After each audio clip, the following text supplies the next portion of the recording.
Avez-vous déjà bien regardé la tête de votre mère ou de votre père?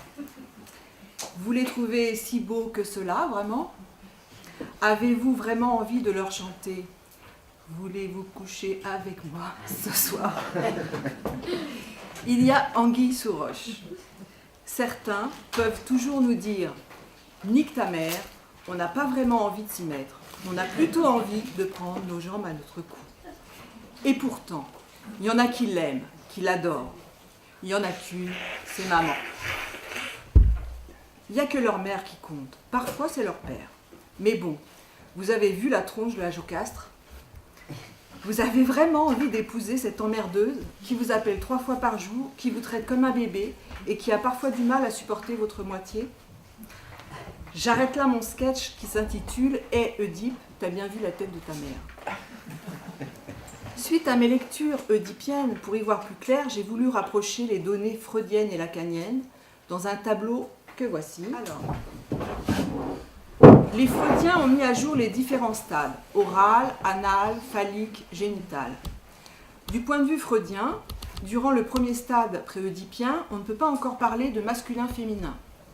Freud parle de position active ou passive. La libido est ce qui lie le comportement des êtres entre eux et qui leur donnera la position active ou passive, mais même en position passive, la libido, nous dit Freud, est active. Donc il faut être actif pour être passif. Freud pose alors que la libido est masculine pour tous.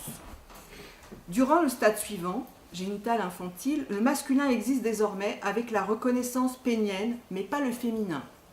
Soit on l'a, soit on a été castré. Le phallus est un concept fondamental tant dans l'œuvre freudienne que lacanienne.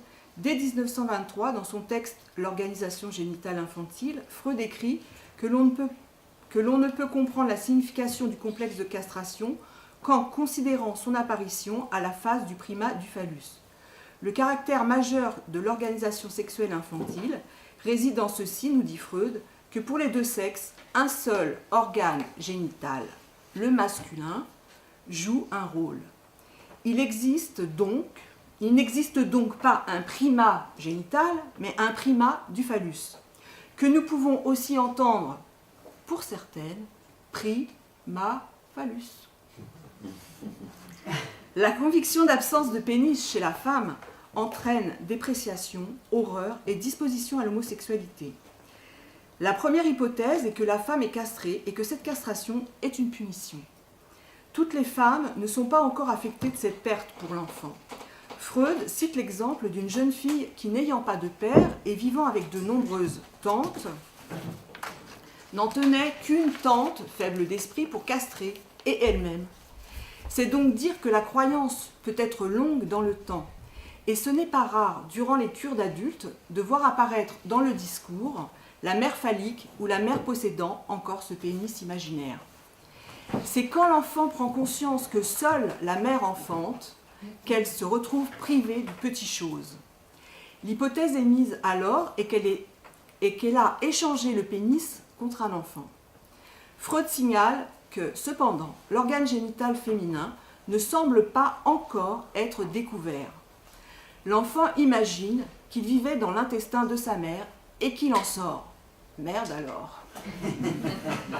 La vie, dès ses origines, est faite de pertes, séparation d'avec les enveloppes embryonnaires, éjection du ventre maternel, perte du sein au sevrage, perte quotidienne des fesses, perte phallique. L'enfant est ainsi régulièrement confronté à un endommagement narcissique, pour reprendre les termes freudiens, via ces pertes corporelles. Le trauma de la naissance n'est pas la séparation d'avec la mère, écrit Lacan en 63, mais c'est une aspiration en soi d'un milieu foncièrement autre avec un grand A. Quant au sevrage, Lacan écrit qu'il n'est pas vrai que l'enfant soit sevré. Il se sèvre, il se détache du sein, il joue.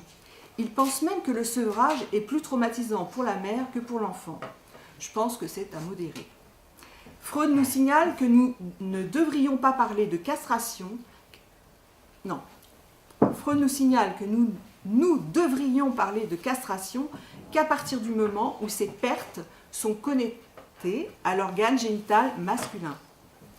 Ce qui m'a sauté à la figure durant ces lectures, c'est le phallus, bien sûr.